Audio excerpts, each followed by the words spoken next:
Merci. Ce que je vous propose, Baruch Hashem, d'abord, je vais très honnêtement avec vous, je me suis rendu compte, grâce au site, que ce cours-là, je ne l'avais pas fait, ou en tout cas, je ne l'ai pas enregistré. Il a dû être fait Shabbat, certainement après Shavuot, il y a quelques années. Et donc, ça me paraissait un manquement, un manque à ne pas le faire. Donc, je profite avec vous, Baruch Hashem, de l'étudier pour qu'il soit enregistré, qu'il soit voilà, un truc un peu clair sur la Birkat Kohanim. Puisque par exemple, Nassau, il y a, j'ai envie de dire, quand même deux sujets qui sont essentiels, au-delà de l'inauguration du Mishkan. Le Mishkan, je rappelle, le temple portatif. Ça, mais on a quand même deux sujets qui sont essentiels. C'est la Birkat Kohanim, que je vais traiter avec vous aujourd'hui, et Bezrat Hashem, le cours que je ferai à Haïfa demain, semble-t-il, sur le Nazir, qui est aussi un sujet important, le fait de faire vœu d'abstinence à l'égard de certaines choses. Ça, c'est pas pour aujourd'hui. Mais quand on concerne la Birkat Kohanim, d'abord, rappelons quelques éléments essentiels. Point de vue purement ilchatique, avant même de rentrer dans le texte, dans les versets que nous allons voir. Il est l'usage pour de faire la Birkat Kohanim à chaque prière du matin en Israël. C'est pas? Là, on ne fait pas de Birkat Kohanim à Mincha, de crainte que le Kohen ait pu boire un verre de vin entre Shacharit et Mincha, sauf les jours de jeûne. Les jours de jeûne, vous pourrez vous apercevoir qu'on fait Birkat Kohanim aussi à Mincha. Parce que les jours de jeûne, on n'a aucun doute que le Kohen, évidemment, n'ait pas bu de vin. D'accord? Oui, vous savez, par rapport dans le Beth Amikdash, tout ce rapport, évidemment, par rapport à ce qui se traite dans le Beth Amikdash, de la manière que dans le Beth Amikdash, on fait la Birkat Kohanim tous les jours. Il y a un détail très intéressant, c'est le fait qu'en dehors d'Eretz Israël, on ne fait pas la Birkat Kohanim, excepté le Shabbat et excepté les jours de fête. Et la raison, elle est toute simple. Pour pouvoir faire la Birkat Kohanim, il faut être réjoui. Et évidemment, on ne peut pas se réjouir quand on est en Algérie, quand on est en Tunisie, quand on est en France, quand on est en Pologne. On n'est pas en Eretz Israël, donc on n'est pas réjoui. Et quand on revient en Eretz Israël, Baruch Hashem, c'est à ce moment-là qu'on se réjouit pleinement. C'est pas? On a au moins l'avantage, quand on est en Eretz Israël, on est après Shavuot, c'est pour ça que c'est pas un hasard non plus, de pouvoir fêter la fête de Shavuot en Eretz Israël, encore plus à Jérusalem. C'est quand même une dimension fondamentale. Si on est à Paris, on ne peut pas fêter Shavuot comme il se doit. Comme toutes les fêtes d'ailleurs. Mais qu'est-ce que tu dis? On peut faire quelque chose à Shavuot? Si, pendant les fêtes et Shabbat, on fait. Parce qu'il y a une dimension justement que la fête, elle amène. Une dimension de sainteté que la fête, elle amène. Donc c'est pour ça que je dis que pendant Shabbat et les fêtes, on fait même en dehors d'Eretz Israël. Mais en Eretz Israël, on fait tous les jours. Sauf dans des endroits où ils ont conservé cette coutume qui venait de l'étranger. Par exemple, je me rappelle quand j'étais au kibbutz d'Eliaou, le minyan là-bas, c'est un minyan qui veut garder les coutumes, on va dire, allemandes, c'est-à-dire ashkénaze, d'origine allemande. Donc, il n'y avait pas forcément la Birkat Kohanim tous les jours. Parce qu'on garde une fois, une coutume qui était l'usage. La Kohanim, les agréments sont Kohen. Oui, mais on dit qu'on les fait à la place du Kohen. Oh, c'est pareil, on ne dit pas. S'il n'y a pas de Kohen, S'il n'y a pas de Kohen, c'est pareil. Ah, est-ce qu'on fait? En vérité, je ne me rappelle pas. Mais honnêtement, je ne me rappelle pas. S'il y a dans le Sidour, ils font malgré tout quand ça. C'est une bonne remarque, je ne sais pas. Mais je ne vais pas t'indiquer en erreur, je ne sais pas. C'est ce que j'avais en souvenir, mais je vous rappelle ça il y a plus de 30 ans, donc c'est un peu compliqué pour moi de un truc. Mais à ma connaissance, il faudrait demander à gens qui arrivent de France s'ils ont pris l'habitude de le faire maintenant ou non. Je ne sais pas. En tous les cas, je sais que pendant les fêtes et Shabbat, on le fait.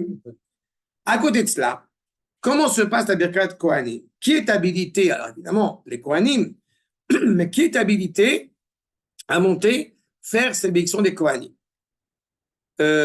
Autre question importante, mais là, on va pouvoir entrer dans le texte. Effectivement, il est l'usage de ne pas regarder la Birkat Kohanim. Alors, là, je vais dire quelque chose qui va vous faire sauter au plafond, mais ce n'est pas grave, je l'assume. Nous ne sommes pas obligés de mettre le talit sur la tête. Voilà, c'est bon, vous accrochez, ça va, j'ai le droit de le dire? J'ai le droit de le dire? Pas obligé. Non, mais pas obligé, ça veut dire que c'est pas obligé, ça veut dire que c'est interdit. Mais on n'est pas obligé. Bon, Bah, Ni de tourner le dos. il n'y a aucun problème. Pardon? ni de tourner le dos, parce qu'il y en a qui tournent le dos carrément, ça me On paraît. tourne le dos ou on baisse la tête. Faut pas regarder Cohen. On peut tourner le dos? On va y revenir là-dessus. Tourner le dos, c'est pas D'accord. évident. Tourner le dos, c'est pas Bah oui, forcément c'est une bonne ça. chose. Tu tournes le dos à la bracha, ça fait. Je pense pas que, voilà, exactement. Je ne pense pas qu'il faut tourner le dos. Par contre, effectivement, il est l'usage de baisser la tête. Cependant, pourquoi j'insiste pour dire que ce n'est pas obligé? Parce qu'aux yeux de certains, c'est devenu, bien évidemment, une obligation théoraïta dans la Torah. Il faut se couvrir la tête. Alors non, on se calme. Ce n'est pas une obligation. En revanche, attendez là, c'est le petit coup supplémentaire. En revanche, ce qui est clair, formellement interdit, d'autant plus à Yom Kippourim, non, on ne ramène pas sa sœur, sa tante et sa mère et sa femme et tout le monde sur le talit pour la Birkat Kohanim. Je l'ai dit. Mais Rassure-toi, rassure-toi, tu n'es pas la seule à l'avoir fait. Mais il faut comprendre que c'est un vrai problème ilchatique. D'accord? On peut mettre le petit garçon. mais Non, la petite fille, c'est pas grave. Mais mettre la petite fille, c'est pas grave. Mais malheureusement, je vous serai surprise de nombre d'organisations au moment de la Birkat Kohanim. On fait un peu de retrait. On voit, ça se fait malheureusement dans beaucoup de synagogues séfarades, un peu comme le traditionnalisme. Ouh là là. Moi, mon genre marocain, dans notre synagogue, il y a Ezrat Nashim et après il y a les hommes. Et au milieu, il y a comme à Lobby. Et ben, mes petites filles qui maintenant sont, elles ont 19 ans et l'autre 16 ans, et ben, elles vont, il prend tout le monde sur le talit à cet endroit-là. Je l'ai dit. Ah oui, mais je dois même. D'accord? On n'organise pas.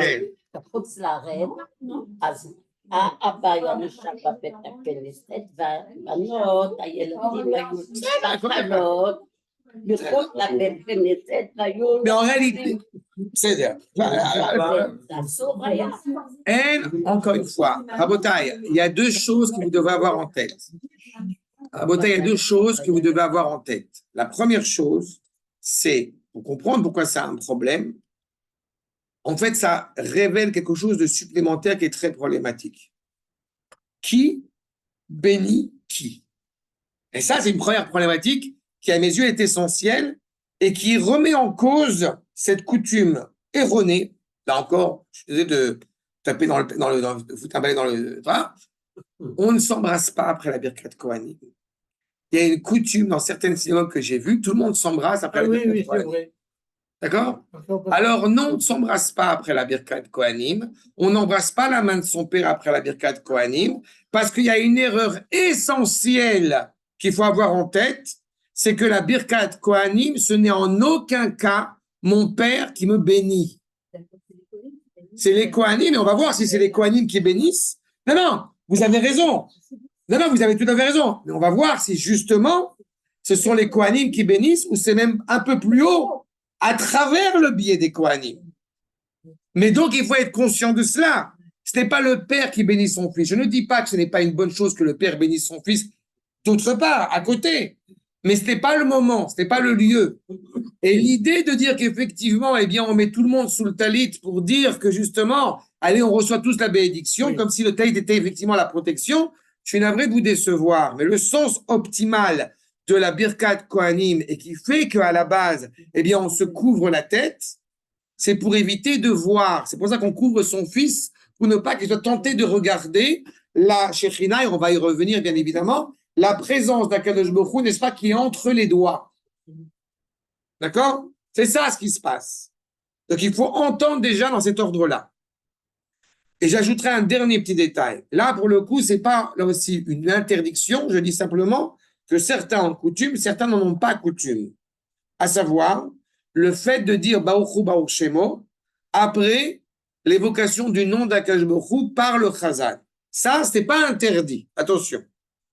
Il n'y a aucun problème, il n'y a pas du tout d'arrêt dans la bénédiction, de FC, etc. Seulement, certains, dont je fais partie, eh bien, par rapport justement à la cohérence de la bénédiction, ne disent pas Baruch Hu Baruch Shemo. Pourquoi? Parce que c'est Akadosh Baruch Hu qui prononce cette bénédiction. Donc, on n'a pas besoin de dire Baruch Hu Baruch Shemo, puisque ce n'est pas pour évoquer le nom d'Akadosh Baruch Hu, c'est lui qui se tourne vers nous. Donc, on n'a pas besoin, a priori, de dire Baruch Hu Baruch Shemo. Et je répète, il n'y a aucun problème à dire Baruch Hu, Baruch Shemo. Ceux qui ont coutume de le faire, seulement il s'est avéré qu'effectivement, c'est pas si évident que ça qu'il faut le faire. D'accord? La femme, le Shabbat, Non, qu'est-ce que j'ai dit? Sur quoi? Non, qu'est-ce que j'ai dit? Sur quoi? dans le kiddush, Non, mais ça, comme j'ai dit, ça, c'est pas un problème. Clairement, c'est pas un problème. Le problème de faire, encore une fois, la Birkat Kohanim avec les femmes sous le talit, c'est un problème de pudeur. D'accord? C'est un problème de halakha. Il est fondamental qu'une kol hakavod, une fois j'expliquais ça à une femme une femme réformée, qui me disait pourquoi je ne pourrais pas faire participer mon mari à cette expérience émotionnelle, cette expérience esthétique, spirituelle, d'être à la synagogue assis à côté de mon mari. Et c'est pas elle, mais bon, c'est le même style. Et je lui ai dit très gentiment qu'on ne va pas à la synagogue. Non, vraiment gentiment, j'ai pas voulu être. Des fois, je sais, mais bon. Je lui ai dit que on ne va pas à la synagogue pour rencontrer son mari. On va à la synagogue pour rencontrer Akadosh Baruch Hu. Donc, il est impératif que les femmes et les hommes, et de plus en plus des femmes veulent aller à la synagogue. J'ouvre une toute petite parenthèse, mais il faut que j'ai déjà soulevé à cette table, que je trouve de plus en plus scandaleux cette réalité de la Ezrat Nashim, qui n'est pas respectable pour les femmes. Et je dis ça vraiment, je suis absolument pas féministe, je suis un anti-féministe de première, c'est pas la question. Mais il faut être conscient qu'aujourd'hui, nous avons de plus en plus de femmes qui souhaitent aller à la synagogue, qui sont capables d'aller à la synagogue, pas parce qu'elles savent lire, c'est pas ça la question. Elles sont capables d'aller à la synagogue parce que les enfants sont plus grands, parce qu'il y a plus de liberté, etc., etc., qu'on a plus d'aisance. Et il y a des femmes qui veulent venir à la synagogue. Et on se retrouve dans certains endroits où l'Aizrat Nashim, ou elle n'existe pas, ou alors elle existe, mais alors c'est 1 mètre sur 1 mètre et il faut gérer avec ça, ou alors elle est en hauteur et on ne voit rien de ce qui se passe au niveau de la tefila, ni le Sefer Torah, ni rien. Tout cela fait que ça crée des conflits et des complexités qui sont inutiles. Mais il est évident que les femmes, Baruch Hashem, sont tout à fait aujourd'hui louées et les louables qu'elles viennent à la synagogue, mais il faut aménager une Ezrat Nashim qui soit à la hauteur de ça, sans devenir réformé, de dire on veut un minyan égalitaire, les hommes d'un côté, les femmes de l'autre côté, mais c'est pas la peine de rentrer là-dedans. Mais il est évident que ça se demande. Mais dans une synagogue où justement les hommes prient, ou le quorum, comme on dit en français, prie, il n'est pas envisageable que les femmes soient présentes. Concernant les jeunes filles qui rentreraient dans la synagogue, je dis oui, jusqu'à un âge où elles sont capables de comprendre qu'elles n'ont pas leur place là-bas. C'est-à-dire qu'en réalité, concernant mes filles, en Kita Aleph Bet, elles ont voulu d'elles-mêmes aller dans les Ezrat Nashim et pas aller avec les hommes prier. D'accord? Mais avant ça, quand une jeune fille ou un petit garçon ou une petite fille n'est pas forcément encore propre, eh ben non, c'est pas forcément le temps d'aller à la synagogue. Il y a un respect, encore une fois, de l'endroit qui est. Si un enfant ne sait pas se comporter à la synagogue, bah, il faut savoir ce qu'on fait. Bref, c'est un détail pédagogique, mais je me permets de rappeler. D'accord? Maintenant, on rentre dans ce que nous allons, Bezrat Hashem, rencontrer ce Shabbat. Ah, entre parenthèses, dans certaines communautés, ça c'est un truc que vous pouvez aussi rencontrer, qui est, je trouve, une belle coutume très ancestrale, où on lit la première alia de la Torah, du Kohen, jusqu'à la Birkat Kohanim. D'accord? Et ce qui fait que la première alia est vraiment très longue, parce que la Birkat Kohanim, elle arrive quasiment genre au 4e, quoi. Je ne sais plus exactement, c'est 4e ou 5e. Dans cette paracha-là, que genre le Kohen, quand il monte en premier, eh bien, il reste très longtemps, mais pas en toutes les communautés on fait ça, mais certains ne sont même pas au courant que ça existe. Donc, sachez-le, ça existe. Parce que justement, pour permettre au Kohen de monter là où on va faire jusqu'à la Birkat Kohanim. Il monte, mais après il retourne à sa place. Oui, quand il monte à la Torah, en général, il y a écrit premier, deuxième, etc. Et ben, en général, on dépasse le premier pour arriver à la Birkat Kohanim. Mais c'est qu'en réalité, la première montée, elle est très longue. Pour ceux qui ont cette coutume-là. D'accord? Il y a beaucoup avant. Daber el Aaron, ve'el banav, lemor. Ko tevarchu et bnei Israël. Emor lahen. Yivarecha Hashem ve'ishmerecha. Ya'er Hashem panav elecha v'chudeka. Isa Hashem panav elecha. V'yasem lecha shalom. Ve'samu et shemi al bnei Israël ve'ani avarechem. En réalité, vous avez déjà ici la réponse de qui bénit qui. À savoir, ce qui était en ratification, Samu et Shemi al Bene Israël. Le Kohen est, ce qu'on dirait le tsinor, le tuyau, par qui passe la bénédiction d'Akadosh Baruch Hu vers le peuple juif. Ce n'est en aucun cas le Kohen qui bénit le peuple juif. D'accord?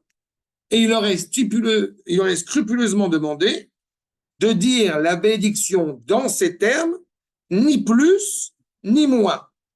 Ko tevachu. Et c'est intéressant parce que ko, c'est donc avec une extrême précision. Tevachu, c'est toujours un ajout. Les varères, comme vous le savez, on avait eu l'occasion d'expliquer avec le Maharal, Bet Resh Rav, 2, 20, 200. C'est qu'on a cette idée de pluralité, d'ajout de bénédiction. C'est ça le sens de Beracha. C'est de ne pas avoir de vivre, c'est d'avoir un petit peu de surplus. C'est pas que d'avoir du riz, c'est de l'apkaïla pour nos amis. De plus. Ceux qui parlent yiddish. Ceux qui parlent le yiddish littéraire. Fini avec Pega. D'accord? Mais c'est ça. C'est rajouter du beurre à l'apkaïla. Dans les épinards. Beurre, avec la viande. Donc, c'est ça. Donc, on a d'abord cette première chose. Maintenant, ce qui est intéressant, c'est de savoir. Le Aaron HaKohen, on comprend. Il a une particularité, il a une identité extraordinaire, il a une personnalité extraordinaire qui fait que. Seulement, il y a écrit Daber el Aaron ve'el banav, et à ses fils aussi. Comprenez? À la génération qui va suivre. Ça veut dire qu'en réalité, toute personne qui est Kohen est habilitée à faire la Birkat Kohanim. Sauf. Pardon? Sauf s'il a bu. Oui, même à la génération, vous quittez le goût, pas. Mais d'Aaron. Moi, j'ai vu en France, dès le matin. Bon. Ouais, c'est de la folie. Et du coup, on est à plein Cohen, et là, il dit non. Alors, on s'en va pendant le salut. J'ai dit, c'est dommage, il a bu dès le matin. Bon, c'est un peu ennuyeux qu'il boive dès le matin. Non, mais il y a un cas. Peut-être pour pas faire, ou enfin, j'en sais rien. Non, il y a un cas qui est clairement formellement interdit. Quand il a bu, quand il a bu. Cohen à 50%. Il y a un cas qui est formellement interdit, clairement. Ce n'est pas le fait de ne pas faire Shabbat, ce n'est pas le fait de ne pas manger kasher, ce n'est pas le fait de ne pas mettre les tefilines, même que Dieu préserve, c'est d'être marié avec une Goya. D'accord? Ça, c'est clair qu'il perd son statut de Kehuna en étant marié à une femme, donc malheureusement, une femme qui n'est pas juive, ça c'est d'accord, mais même une femme qui serait, et c'est pour ça que c'est un gros problème en Israël, dans la conception, qu'une femme qui serait divorcée ou veuve ou convertie, elle ne pourrait pas se marier avec le Kohen. Et ça crée parfois des situations un petit peu délicates parce que des femmes, au Hachem, elles rencontrent un jeune homme et ça pose un problème au niveau de la Kehuna. D'accord? Mais en tous les cas, même un Kohen qui n'est pas donc sage, qui n'est pas érudit, est pleinement habilité à faire la Birkat Kohanim. D'accord? J'ai une question. Et une Je peux poser une question. Dans notre synagogue, il y a un des Cohen, le principal qui gère vraiment en plus la synagogue. S'il n'est pas bien ou si c'est disputé avec quelqu'un ou quelque chose comme ça, il ne fait pas la Birkat Kohanim. Oui, parce qu'a priori, mais bon, on essaie d'éviter, a priori, une personne qui aurait un litige, qui aurait un problème d'amour avec quelqu'un avec un membre dans la communauté, alors il serait difficile d'être réellement animé par cette vertu spécifique qu'on retrouve chez Aaron, à savoir l'amour d'Israël inconditionnel. D'accord? Mais en général, dans les synagogues, surtout séfarades, il y a toujours une sérénité et un amour extraordinaire. Voilà.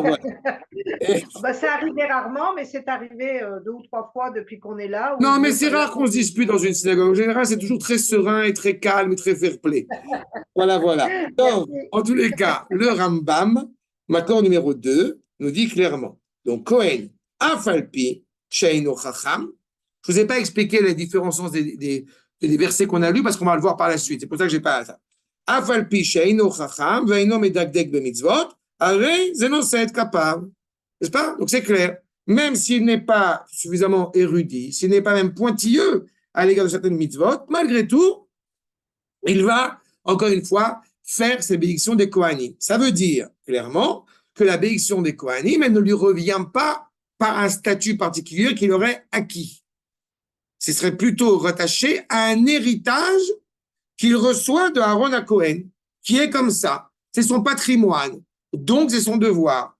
N'oubliez pas qu'a priori, eh bien, s'il y avait, nous espérons bien évidemment, mais s'il y avait le Beth Amikdash, il est évident que là aussi, il aurait un rôle très important à jouer dans le Beth Amikdash, tout en n'étant pas forcément érudit. La preuve, c'est que, et c'est bon de le savoir, par exemple, vous savez, quand il y a ce qu'on appelle la Mizot Hakel, tout le peuple se réunit, et même le Kohen, il va lire la Torah, etc. S'il sait lire, très bien. S'il ne sait pas lire, on lui lit. Donc, c'est qu'il y a une réalité de possibilité d'un Kohen qui n'est pas forcément érudit, qui n'a pas forcément étudié. Ce n'est pas un statut qui vient de l'acquisition, encore une fois, d'une connaissance qu'il aurait eue. Un Kohen qui a juste sa bar mitzvah, il peut, mais avant sa bar mitzvah, il peut pas. S'il le fait, mais d'un point de vue pédagogique. D'abord, d'un point de vue pédagogique, il n'y a aucun problème. Et pour les Sfaradim, de toute façon. Ils font ça très bien. Non, non, ils font ça très bien. Yitzhak, ses fils tout petits. Je me rappelle. Je me rappelle. J'avoue très honnêtement que de recevoir la bénédiction d'un petit nounours potelé, bien potelé de tous les côtés, voilà. Franchement, il y a un côté.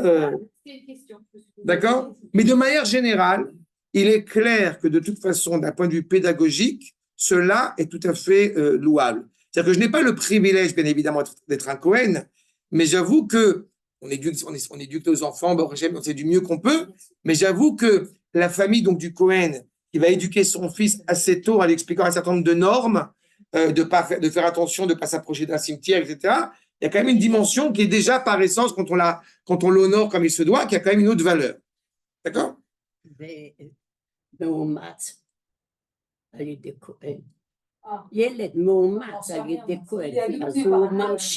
S'il est adopté et qu'il est reconsidéré comme étant réellement son fils, c'est une bonne question, mais je ne pense pas qu'il a ce statut de Cohen.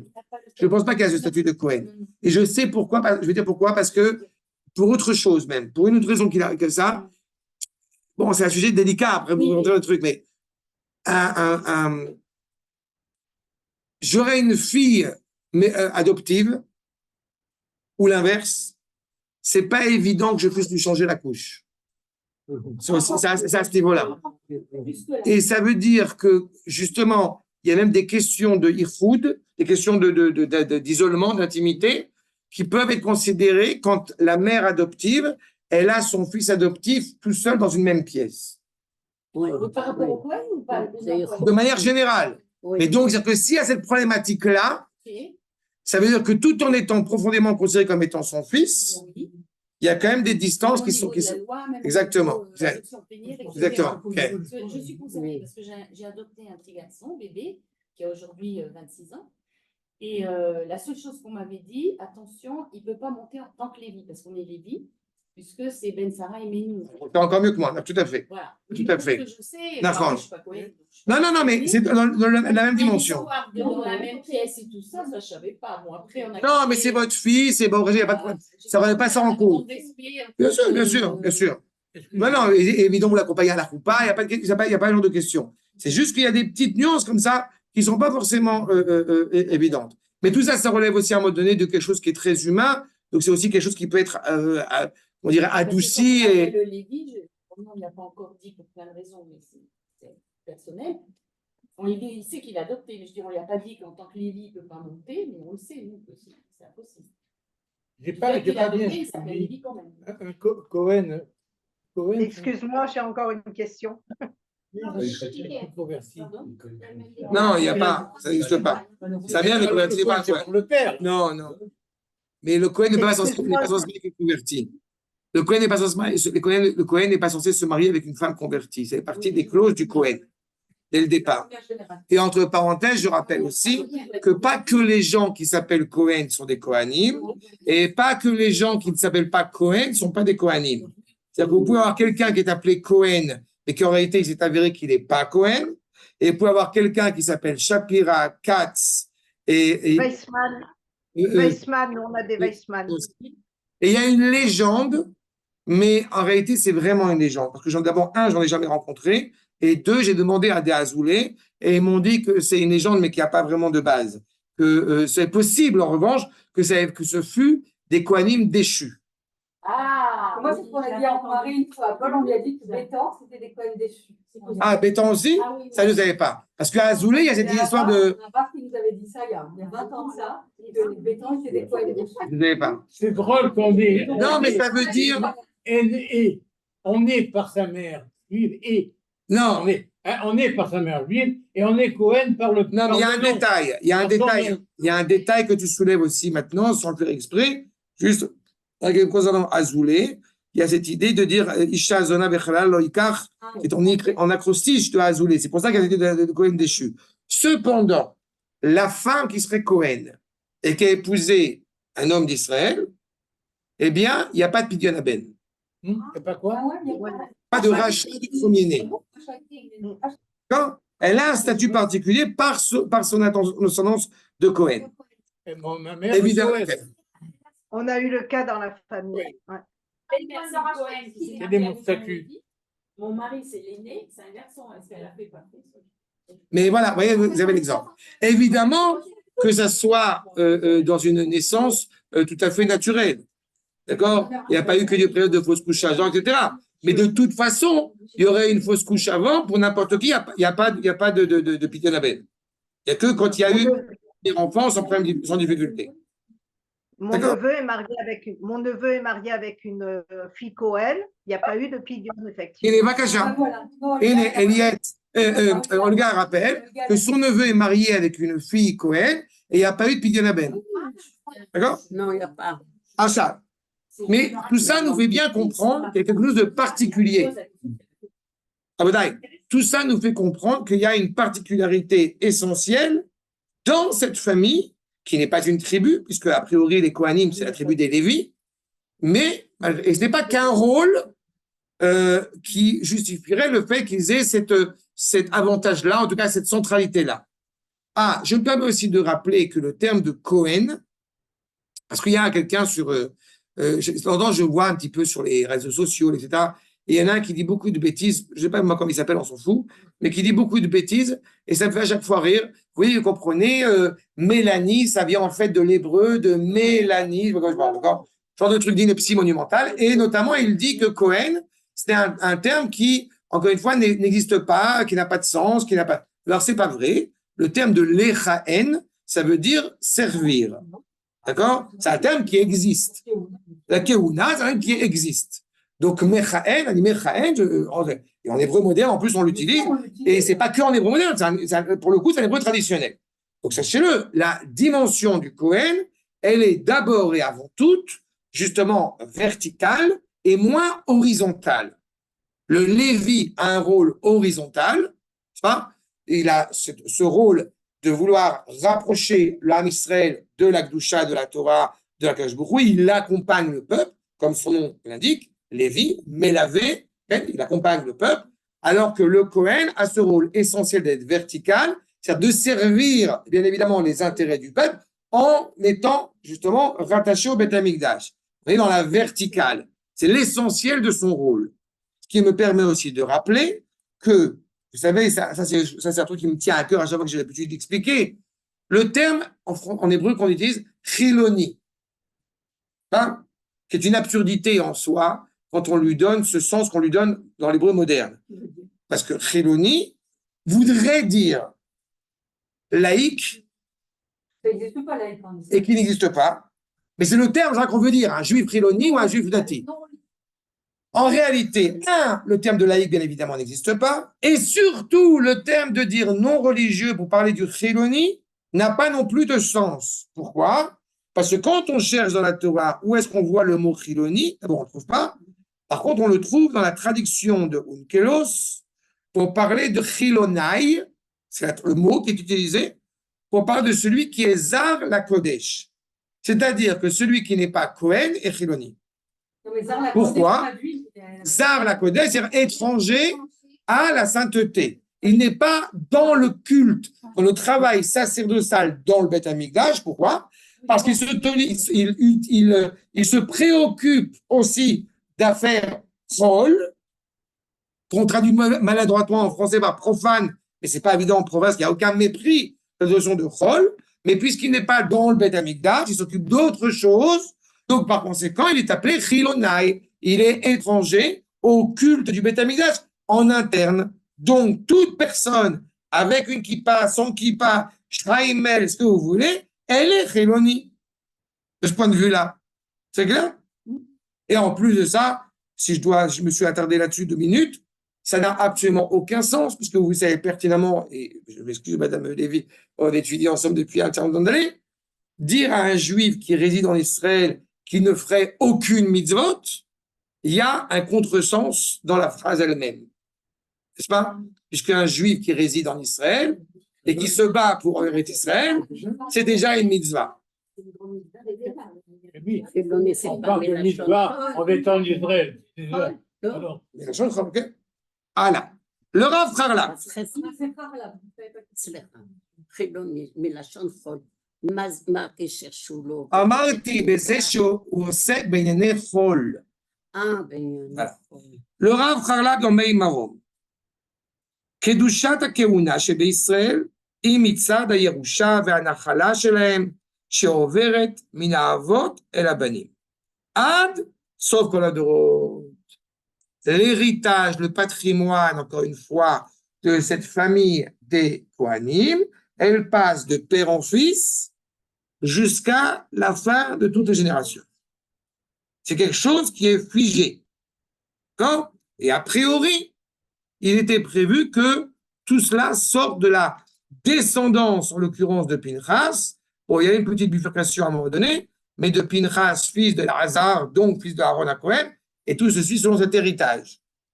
Il y a une anecdote émouvante que je me permets de vous raconter.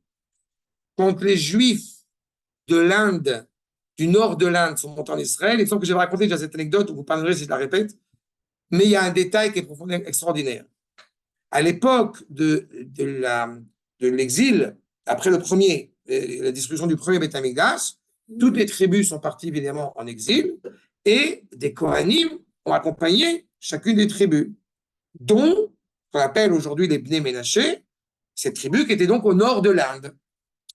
Et pour la petite histoire, au XVIIIe siècle, 19e siècle, ont commencé à arriver des missionnaires donc en Inde, dans ces régions-là, où il n'y avait pas de Torah écrite, puisqu'ils étaient partis avant, donc ils n'ont pas eu cette tradition, et ils leur ont proposé, on est la suite du judaïsme, venez, vous êtes les bienvenus, Jésus vous aime, et toute leur bêtise monumentale.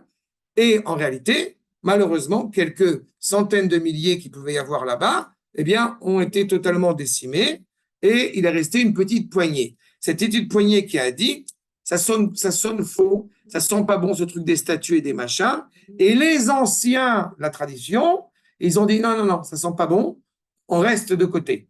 Et donc ceux qui sont rattachés aux vieux, si je puis dire, ils ont gardé cette identité juive jusqu'à aujourd'hui, et ils montent, ils font les conversions, etc.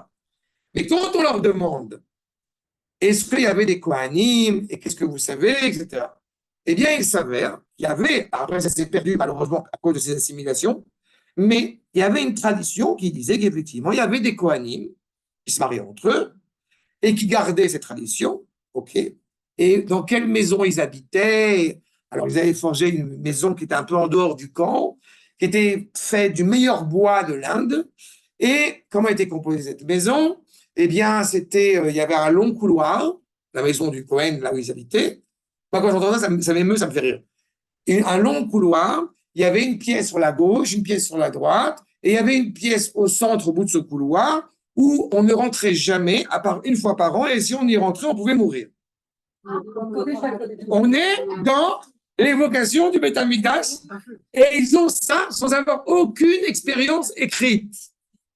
Mais c'est extraordinaire. C'est super émouvant. Ils sont transmis oralement. Et vous leur demandez à ces juifs-là, j'étais à cette conférence, j'ai dit, mais Mina Shamaim, celui qui ne voit pas, qui ne sait pas ce qu'il vaut. Et à quoi ressemblait le vêtement du Cohen? Quelqu'un qui sait dessiner, il dessine. On a une tradition orale. Et il dessine. Vous allez au Machon Amikdash, à Jérusalem, mais c'est copier-coller. Dans une génération où ils n'ont pas eu Internet, il n'y a pas YouTube, il n'y a pas ce que vous voulez, et ils ont retransmis avec cette même fidélité ce vêtement qui s'est perduré à travers les générations. D'accord? Rabotaï, on se connaît, maintenant on sait.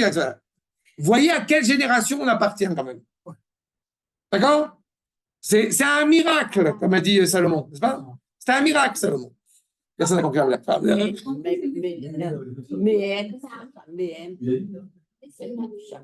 Bnei Ménaché, ils sont dans le dos. Donc vous avez cette idée-là. Il y a une sorte de patrimoine comme ça qui perdure jusqu'à la fin des générations. Et la reine à Kohanim, c'est pour ça que justement les Kohanim, ils ont cette spécificité interne, Meyuchadim, les horaires, Avat Hashem, les Banav. Ils ont cette capacité, cette qualité de pouvoir réveiller l'amour d'Akash Baruch Hu chez ses enfants, chez nous. Afalpi, Shainam Kedai, même quand ils ne sont pas, encore une fois, malheureusement, à la hauteur des attentes.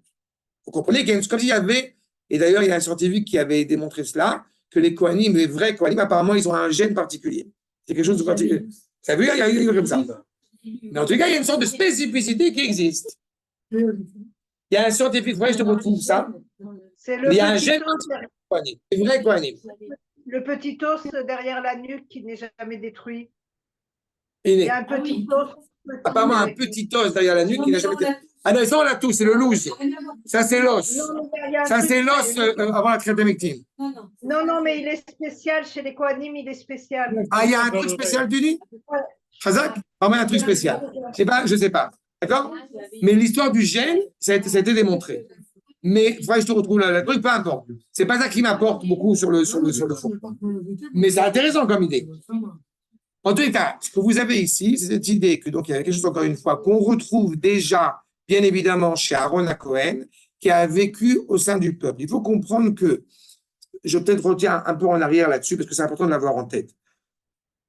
Quand nous parlons, justement, de cette famille des Lévim qui travaillaient, qui étaient les serviteurs du pharaon en Égypte, ils n'ont pas travaillé dans les champs, à la différence d'Israël.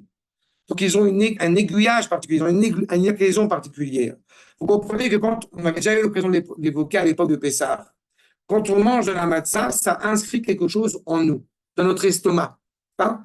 On n'est pas en train de vivre une expérience intellectuelle, nous sommes en train de vivre une réalité vivante et vitale qui s'inscrit en nous, comme si on avait justement gardé intact ce rapport à la matzah, ce rapport à la sortie d'Égypte.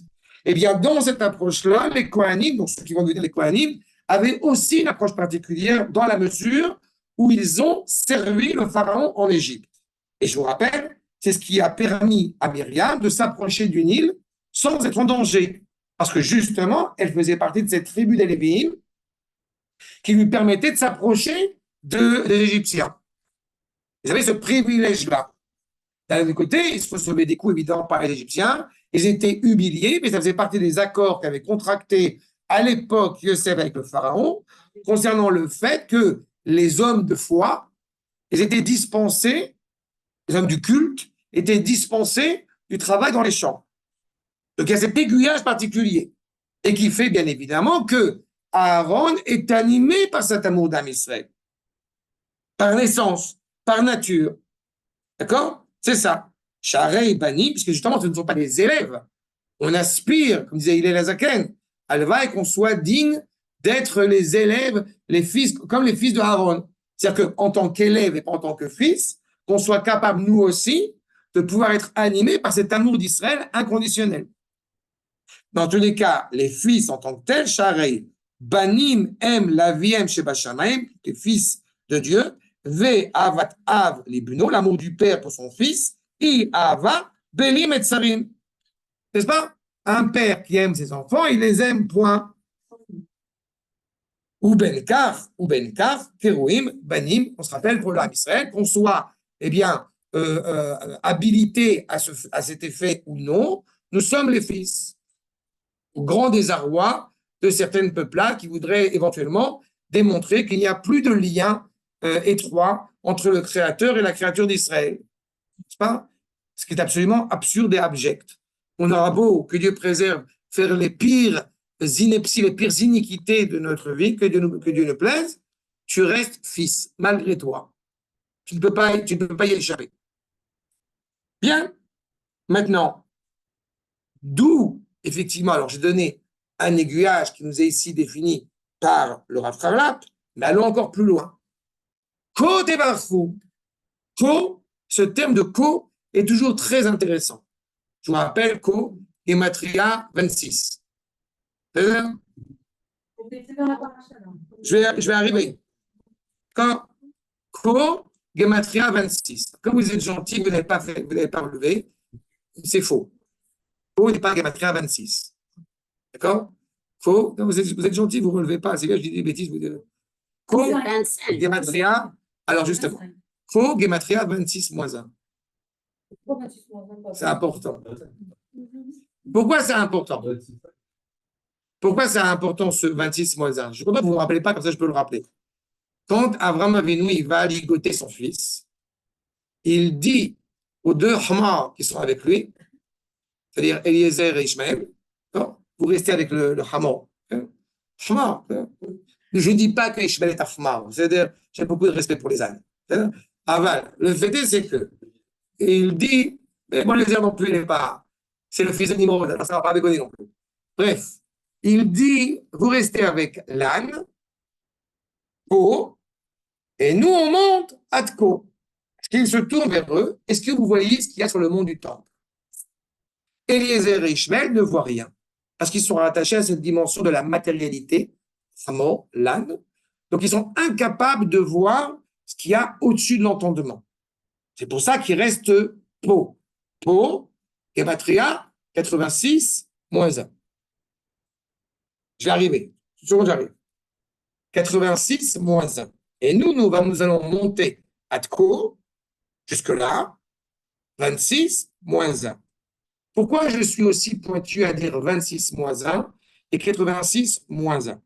Je vous rappelle qu'une des erreurs considérables qu'on pourrait trouver dans cette expérience, on va dire, je vais dire un terme un peu pompeux volontairement, dans cette expérience du divin, serait de dire que Dieu et nous, c'est la même chose. En réalité, Dieu et nous ne seront jamais la même chose. Nous ne sommes pas dans cette option de dire on va transformer Dieu en homme, elle va accoucher, etc., etc. C'est le genre d'ineptie. Ça aussi, alors ça, excusez-moi, mais je sais, mais c'est pas de votre faute, parce que ça, tout le monde le parle comme ça, mais c'est horrible. À que je me c'est pas des choses qui sont. D'accord? Quand on dit, j'ai bien compris. J'essaie d'être le plus précis, surtout en français. Ce qu'on appelle Chelek Elohim Ime'al, c'est-à-dire qu'on n'est pas une partie de Dieu, d'accord? Mais on est une partie de la révélation de la volonté de Dieu que nous portons en nous. Et la nuance, elle est essentielle. Parce qu'en disant qu'on est une partie de Dieu, c'est comme si on disait on avait séparé en Dieu en plusieurs morceaux. Et c'est très problématique. Et c'est un problème qui est très problématique. Ce que nous disons, comme je l'ai dit, c'est que chacun d'entre nous porte une partie, je répète, de la révélation de la volonté d'Akadosh Baruch Hu en chacun d'entre nous et à nous, bien évidemment, de la révéler au grand jour. Non, c'est une que j'ai déjà utilisé. D'accord? Mais une fois, Corinne, comment vous dites Corinne, bon, je veux qu'elle revienne. D'accord? Corinne. Non, donc il y a un lien, mais il est Abba. C'est-à-dire que c'est Abba, c'est pas le fils. On n'appelle pas son père par son prénom. D'accord? Donc il y a toujours cette notion qui existe. C'est-à-dire qu'en réalité, quand nous parlons de Abraham et Yitzhak qui montent à Tko, quand j'ai dit qu'on pense à 26 moins 1, c'est pas la même chose que 86 moins 1. Je vous rappelle que le plus grand intellectuel des Goïms, qui a une capacité vraiment de reconnaître cette grandeur du Créateur, eh bien, il est en mesure de ne reconnaître que la grandeur du Créateur et pas autre chose. Comment on appelle le Créateur en hébreu? Elohim. Elohim, Gematria, 86. Et je rappelle, la même Gematria que la nature. C'est qu'on est capable, en tant que Pierre, François, Mahmoud, ce que vous voulez, de reconnaître Akadosh Baruch Hu uniquement en tant que créateur. Il a créé le monde. Le peuple juif voit Akadosh Baruch Hu sous une dimension qui est différente, j'ai envie de dire supérieure, parce que c'est Hachem ou Elohim, c'est Yud Kei Vav Kei. Yud Kei Vav Kei, Gematria, exactement. C'est l'inverse. C'est l'inverse de Spinoza. On voit Akadosh Baruch Hu comme étant la réalité qui transcende l'histoire. C'est Yud Kei Vav Kei. Gematria, 26. Pourquoi je dis 26 moins 1 ou 86 moins 1? Vous avez compris que c'est ce rapport, une fois, qui n'est pas justement de mélange entre le créateur et la créature, ni entre celui qui est la providence de l'histoire et la créature. C'est vrai pour le Ham Israël qu'en aucune manière il y aurait un mélange, on dirait en hébreu un tiche-touche, sauf une fois dans l'année, le jour de Yom Kippourim. Parce que le jour de Yom Kippourim, le Kohen, et une fois plus, le Kohen rentre dans le Kodesh HaKodashim avec les encens.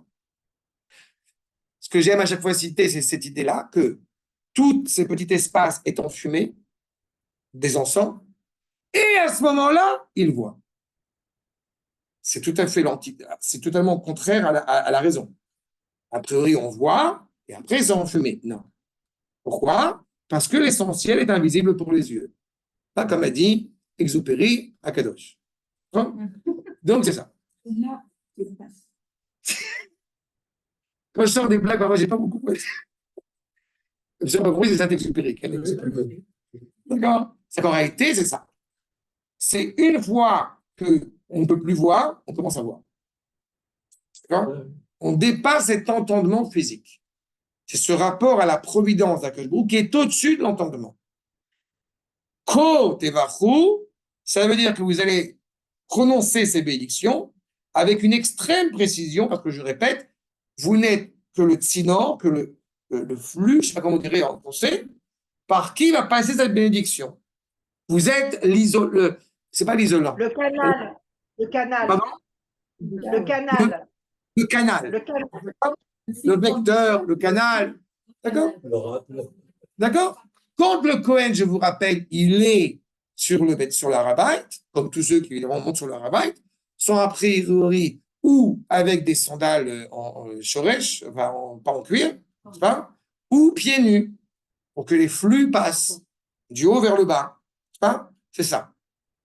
Que va nous dire le Midrash Rabbah? Mechan zachou Israël et birkat Kohanim. D'où Israël ont eu le mérite de cette bénédiction des Kohanim? Makor numéro 4. La ligne 25. Non, pas ligne 25. Makor numéro 4, ligne 16, 17. Mechan zachou Israël et birkat Kohanim. Rabbi Yehuda et Rabbi Nechemia et Rabbanan discutent les maîtres. D'où Israël a reçu cette bénédiction? C'est le privilège de recevoir la bénédiction des Kohanim. Rabbi Yehuda nous dit quoi? Mais Abraham. Pourquoi? Parce qu'on retrouve ce même ko yezaracha. Regarde les étoiles, tu vois ça foisonne, tu vois l'abondance, ainsi sera ta descendance. Ko yezaracha. Comme ici il y a ko yezaracha, ainsi sera ta descendance, pareil, ko tevachu et ben Israël. C'est le Midrash. Rabbi Nechemia, ligne 20, Amar, mi-Yitzhak, Shenemar, Vani, Vanar, Nelcha, Atko, Ine. Avant la ligature de Yitzhak. Avraham et Yitzhak vont monter Atko. Ah, on retrouve le Ko, on voit dans la direction des Kohanim, Ine. On le voit chez Yitzhak Avinu. C'est pour ça que justement, Akadosh Baruch Hu dit, Ko tevachu et ben Israël. Vers Rabbanan, les Chachamim vont dire quoi? Emri, non, mi Yaakov. Ça vient de Yaakov. Chez Neymar, quand on parle de Beth Yaakov, au moment du don de la Torah, il est indiqué au peuple juif, quand on parle de Beth Yaakov. Ainsi, tu vas parler, en réalité, c'est aux femmes, entre parenthèses, sur le sens obvi du verset. Quand on parle de Beth Yaakov, il est ko. Donc, pareil, quand il est écrit ko, là-bas, c'est ko. Mais, encore une fois, c'est ça que j'ai trouvé absolument extraordinaire. Quand on lit ce Midrash, bon, on dit alors, c'est grâce à qui qu'on a la Birkat Kohanim? C'est Abraham, c'est Yitzhak ou c'est Yaakov? Exactement. Vous avez compris qu'il y a une blague. C'est pas une blague, mais c'est une blague. Et puis il faut de l'humour. Pour chacun. Exactement. Ce que les Chachamim mettent en évidence, c'est qu'en réalité, ce qui nous rend dignes de recevoir la bénédiction des Kohanim, c'est parce que nous sommes les fils d'eux. On n'est pas les fils d'Abraham, on n'est pas les fils de Yitzhak, on est les fils de Yaakov, on est les fils d'Abraham, Yitzhak et Yaakov. C'est vrai, avec une particularité malgré tout de Yaakov. Regardez un autre midrash, accord numéro 5, ligne 25. Mechal amadu shezachu Israël et birkat Kohanim, miko tomar le bet Yaakov. Et le Midrash, lui, va directement à cet autre endroit en disant, quand Tevachol ben Israël, on insiste sur ce rapport, encore une fois, à la nation de Yaakov. Je me permets d'insister en vous disant que ce qui rend la possibilité à Abraham et Yitzhak d'être nos aïeux, d'être nos pères, c'est grâce à Yaakov. Mais Yaakov n'aurait pas pu être Yaakov s'il n'y avait pas eu Abraham et Yitzhak avant lui. D'accord? Il faut bien comprendre cet ordre-là. On est Bnei Israël. C'est-à-dire on est Bnei Yaakov qui est devenu Israël. C'est-à-dire qu'il y a une dimension chez Abraham qui est essentielle, mais qui va être, encore une fois, filtrée par ce détritus d'Ishmaël. Nous avons une dimension essentielle chez Yitzhak, distincte de Abraham, mais qui va bien évidemment être filtrée par un autre détritus qu'on appelle Esav. C'est pas?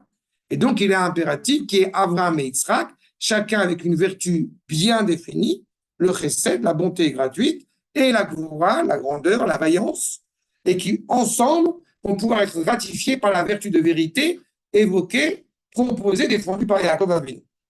D'accord? C'est en cela où c'est cette entité, le système ternaire, c'est pas? La notion de trinité hébraïque, comme j'aime à le dire. C'est-à-dire qu'en réalité, c'est celui de trois. C'est-à-dire qu'en réalité, ben évidemment, ils ont tout piqué. Donc, mais l'idée, c'est de dire qu'effectivement, le troisième vient toujours ratifier les deux idées premières. D'accord? Quand on voit le système ternaire, etc. C'est la vérité. Ce qu'on rappelle au Maharal, c'est que le 3 est rattaché à l'unité. C'est pas que 1 égale 3, mais c'est que 1 est assuré par ces trois dimensions. Bon, j'essaie d'être le plus précis en français parce que dès qu'on rentre dans la Trinité, ces machins-là, on est parti chez l'Eucharistie. C'est pas que maintenant, nous dit le Rav Menachem avec Anati. J'aime bien vous rapporter des sources en tant que je n'ai pas eu l'habitude de ramener. C'est pas du vin. Non, c'est pas du vin. C'est un Mekoubal italien. Très important. Il nous dit la chose suivante.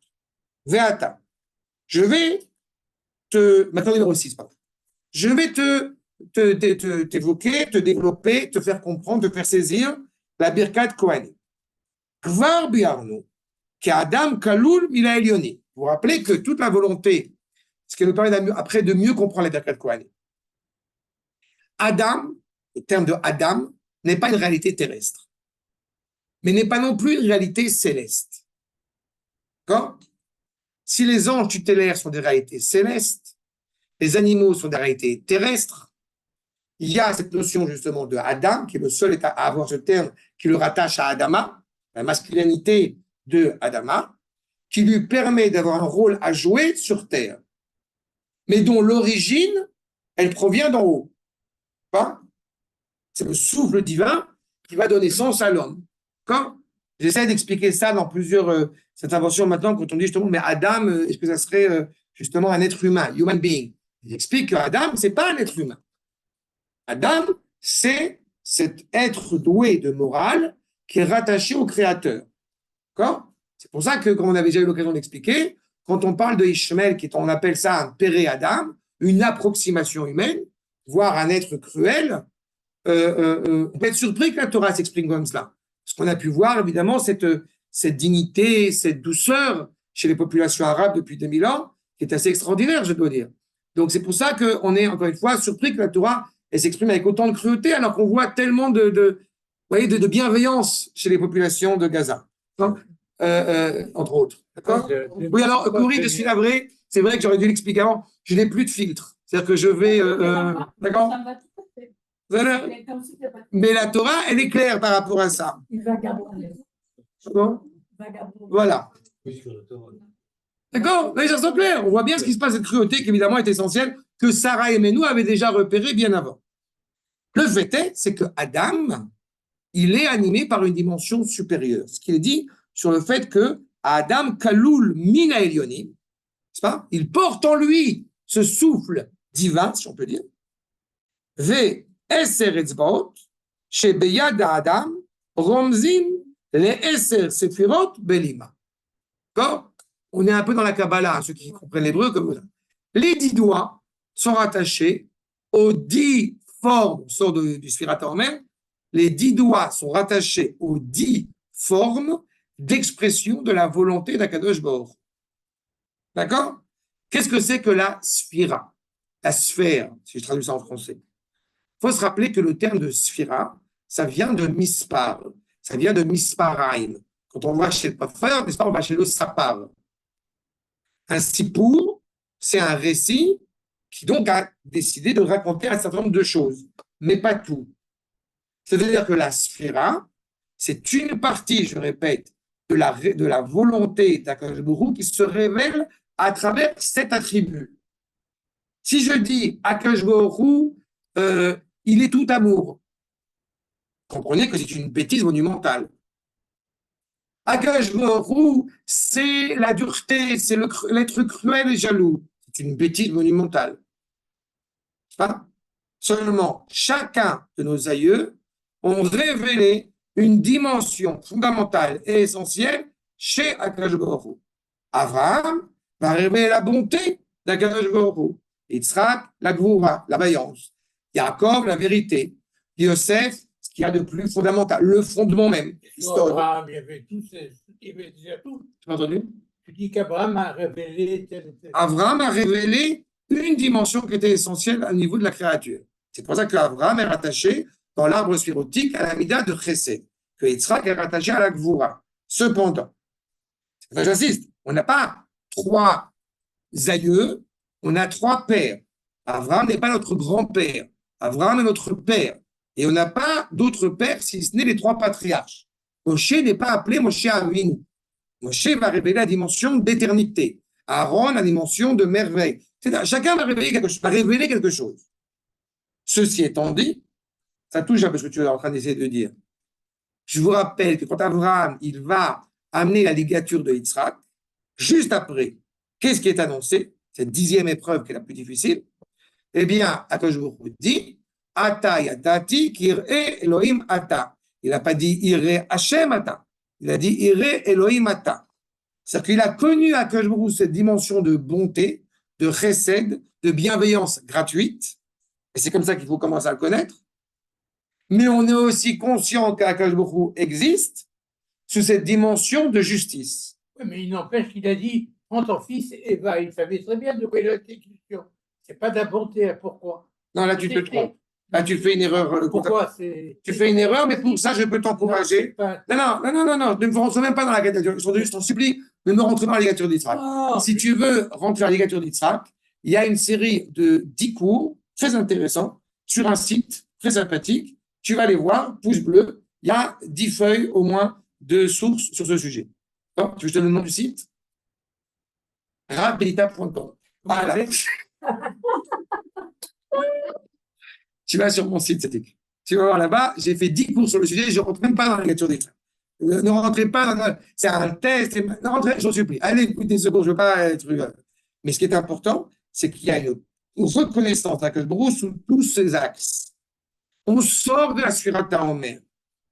On se rappelle que chaque jour, si vous les avez regardé un peu ce qui se passe dans la Sfirat HaOmer, chaque jour, on avait une semaine qui a été réservée à un personnage essentiel de notre épine dorsale nationale, mais que chaque jour, cette semaine, chaque jour portait en lui toutes les autres sphirotes parmi les 7 qui sont invoquées. C'est-à-dire, vous avez Chesed chez Chesed, vous avez après Chesed chez Gvoura, Gvoura chez Chesed, après on a Tiferet chez Chesed, etc., etc.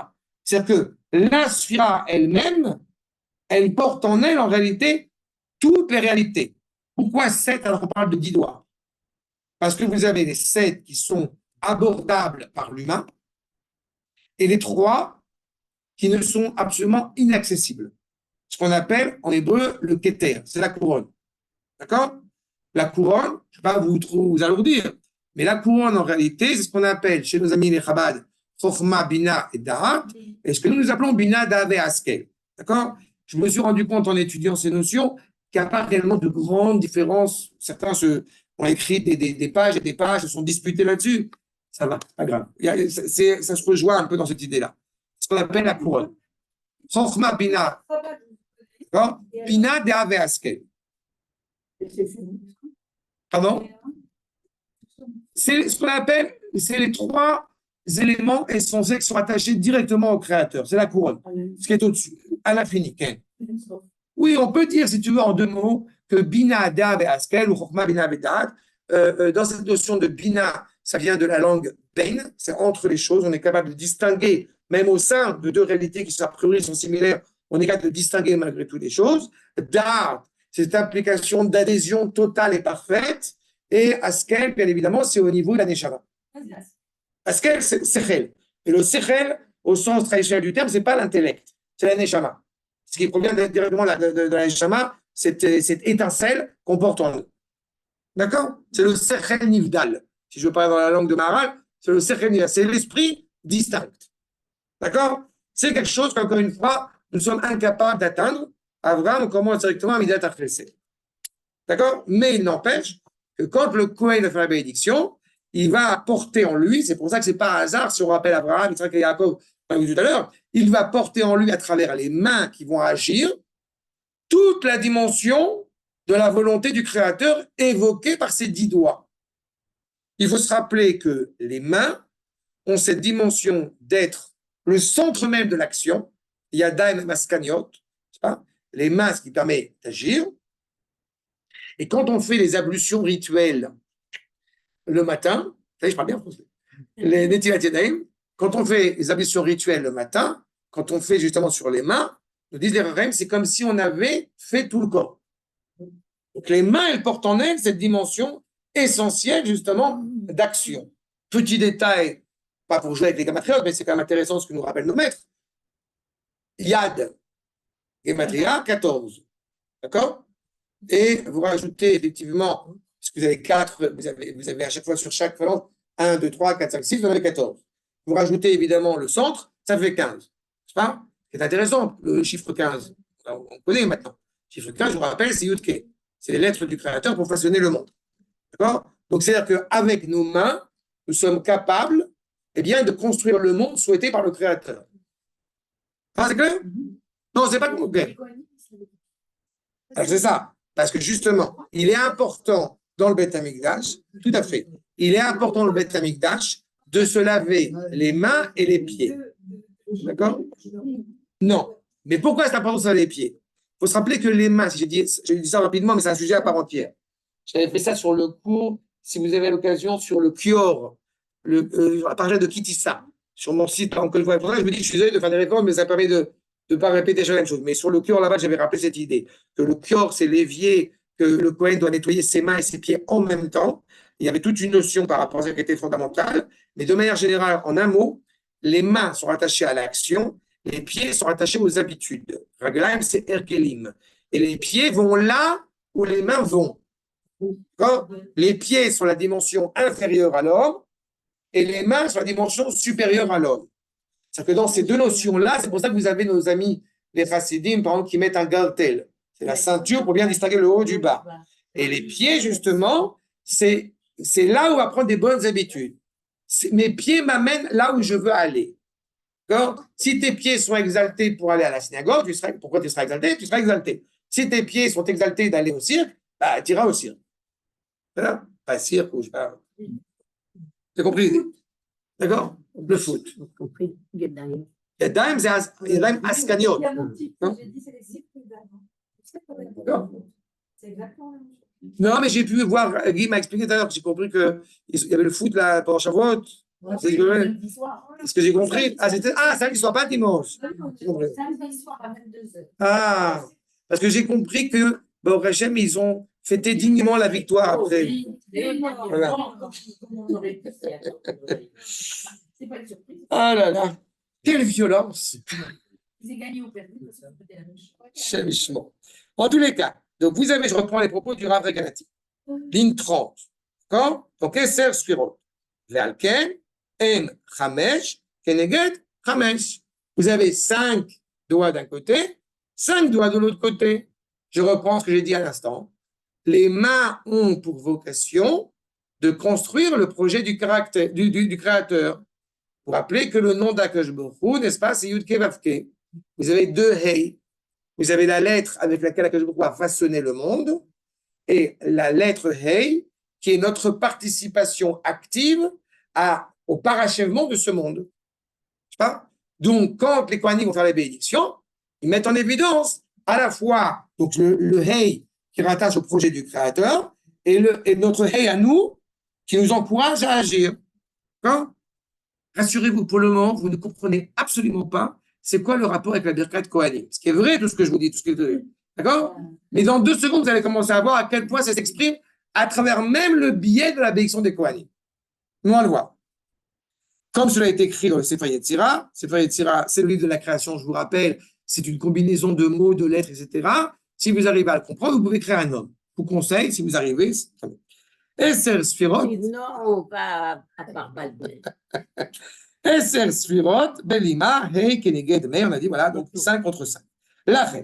Contre le Kohen, qui est ou Malach Hashem Tsevaot. Le Kohen, c'est, si je traduis littéralement, l'ange des armées, l'ange de Dieu, du Dieu des armées. Ça sert quoi? C'est celui qui est donc l'envoyé d'Akadosh Baruch Hu, le canal, comme tout à l'heure. Il n'a pas libre arbitre, c'est son rôle essentiel. Il faut que la bénédiction soit assurée pour le peuple et il a cette vocation-là, ce titre-là. Attention, ce qui est très intéressant, c'est que le Kohen qui travaillerait dans le Beth Amikdash, il n'aurait pas la possibilité de faire la bénédiction sur le peuple juif en sortant du Beth Amikdash. Parce qu'en fait, le rôle du Kohen, au moment où il a fait la bénédiction des Kohanim, ce n'est plus un être isolé, ce n'est plus un être individuel. Il est la représentation du peuple juif dans son entité pour bénir le Ham Israël. Quand il sort de ce rôle, il a aussi un rôle individuel. Ce qui ne veut pas dire qu'il perd de son statut de Kehuna, mais il n'est pas habilité à faire cette bénédiction-là. Parce qu'il a ce rôle-là, encore une fois, aux yeux du peuple. Pareil, le Kohen ne pourrait pas exister si le Lévi n'existait pas et si Israël n'existait pas. D'accord?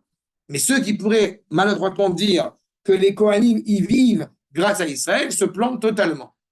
En réalité, Israël vit grâce aux Kohanim. C'est parce que justement cette verticalité qui existe, il y a cette épine dorsale qui existe, donc le monde trouve sa place. D'abord Israël, puis le monde tout entier. Donc, Malach Hashem Tsevaot, ou Madbik Nafsho, il attache profondément donc sa dignité d'homme, les Maala, son âme en haut, ou Meyached Hashem Belibo, il est animé par le nom d'Akadosh Baruch Hu en son cœur. C'est intéressant en son cœur. Qu'est-ce qu'il a au centre de son cœur, le Kohen? Encore plus le Kohen Gadol. Il a les 12 tribus d'Israël. Il porte Israël sur ses épaules. C'est pas qu'une image. Il a n'est-ce pas, il y a des pierres, Avnei Shoah, avec les tribus gravées sur ces pierres. Tu vois? Il porte en lui, encore une fois, le don absolu à l'égard de son peuple. Nous, en l'occurrence. Donc, Belipo, ou Befi, dans sa bouche, Veunosé est capable, donc il élève ses mains, ses paumes de main, la roum Hashamaim, vers le haut, vers le ciel, ou Mare, Kavanato, Retsuya, il montre son intention profondément voulue, ou Mechaber, ou Meyached, et il rattache, et il unit les 10 dimensions de la volonté d'Akadosh Baruch Hu à Esser Asfirot, Benoso, Asara Atzbaot, à travers donc ces 10 doigts, les Roum Hashamaim élevés vers le haut, ou Moré, et il montre que par ces 10 Séphirot, Nivreu Shamaim va arrêter, que le monde a été, comme vous le savez, façonné par ces 10 paroles, n'est-ce pas? Le monde a été créé, vous savez, par 10 paroles. D'accord? Et Shamaim va arrêter, et il est inscrit en eux, ou Mevarer et Israël, Maskim la Barachot. Et donc il va bénir Israël, et Akadosh Baruch Hu ratifie ses bénédictions. D'accord? Petit détail qui montre la volonté inconditionnelle, j'ai envie de dire, d'Akadosh Baruch Hu. Eh bien, pour ça que cette notion de chesed que développe Abraham, que propose Abraham, qu'enseigne Abraham au monde, c'est que quand vous regardez les 10 paroles de la création, j'ai l'habitude de l'expliquer, de le rappeler, vous n'avez pas 10 paroles de la création. Vous en avez 9. 9 fois, Akadosh Baruch Hu a dit Vayomer, dans le début de la création de Bereshit. Donc, pourquoi il dit que c'est écrit par 10 paroles? Nos maîtres nous enseignent, la 10e parole, c'est Bereshit. Akadosh Baruch Hu a dit à Elohim, là je suis un peu dans l'arétisme, mais vous allez comprendre pourquoi. Akadosh Baruch Hu a dit à Elohim, crée le monde. Akadosh Baruch Hu a dit à Elohim de créer le monde. D'accord? Hein? C'est-à-dire que c'est un peu étrange ce que je dis, parce qu'Akadosh Baruch Hu et Elohim, c'est le même. Hein? Mais c'est deux, exactement. Akadosh Baruch Hu, c'est son nom propre. Elohim, c'est le bras agissant. Il faut absolument qu'il y ait un amour inconditionnel pour la création pour le créer, malgré les déboires qui pourraient s'énoncer. C'est pas? Mais une fois qu'on a décidé, Baruch Hashem, de créer ce monde, alors il faut l'organiser comme il se doit. C'est, entre guillemets, le rôle de Elohim. D'accord? Quand vos enfants sont nés, vous les avez vus, vous avez tout de suite que c'est l'aide des génies. Hein? Mais peut-être pas les 6 premiers mois. Peut-être il a fallu attendre, tu vois, genre 1 an pour finir le soir et finir la relativité d'Einstein. 2 ans, quoi. Je sais pas, mes enfants, c'est comme ça. Très bien? Bon, c'est ça. Gilles, c'est Elohim Omer Lachem. Non, Hachem Omer Elohim. Zeu Ma'amaram Zal. C'est ce que nous dit justement dans le traité de Yerushalmi, dans le traité de Megillah, dans le Talmud, donc Jérusalem, qui est écrit à Tibériade. Sha'asur leistakel, donc il est interdit de regarder contre le Kohen, Pores Yadav. Parce qu'en réalité, il y a la Shekhinah, n'est-ce pas? Quand il est en ses mains, parce que la Shekhinah, entre guillemets, sort de ses doigts, sort de ses mains. En réalité, aujourd'hui, même si on regardait, rassurez-vous, il n'y aurait aucun problème. Parce qu'on est incapable de voir la Shekhinah. D'accord? C'est pour ça qu'on prend des mesures. Non, c'est pour ça que j'ai dit. Il ne faut pas regarder, mais si vous avez regardé, rassurez-vous, ça va. En plus, il y a le talit dessus, etc. De toute façon, on ne voit rien. D'accord? Et ce qui est important, c'est ça. C'est qu'on est conscient de quelque chose, encore une fois, qui nous est totalement, de toute façon, pas seulement invisible. Il y a une notion en hébreu que j'aime citer, vous avez mouchashi et mamashi. Mouchashi, c'est quelque chose qu'on peut palper. Mamashi, c'est quelque chose qui existe vraiment. Est-ce que les anges tutélaires existent? La réponse est oui. Est-ce qu'ils ne sont pas palpables? Certainement pas. D'accord? À part chez nos amis chrétiens, où ils ont des ailes et machin, est-ce que vous voulez? D'accord? Mais chez nous, ça, Baruch Hashem, qui sont un peu plus sensés, ça n'a pas de sens. Donc, et aussi, parce qu'il y a un élément intéressant, que la bénédiction, en réalité, elle réside uniquement dans un endroit pudique, sacré, caché, pas sacré, secret, pardon, pas sacré. Ve'ata'am she'uskera, ligne 40. Ve'ata'am she'uskera berachazu, ve'akamat hamishkan. Justement, c'est au moment où nous allons inaugurer, donc une préfiguration du Beth Amikdash, qu'à ce moment-là, on fait la bénédiction des Kohanim. Comme a dit Arav Agadol, c'est du Ramban en l'occurrence, qui Sham Tziva Hashem, c'est là-bas que Akadosh Baruch Hu a ordonné la bénédiction qui va donner un sens à la vie pour l'éternité. Aberacha Chaim ad Haolam. Haolam jusqu'à l'éternité.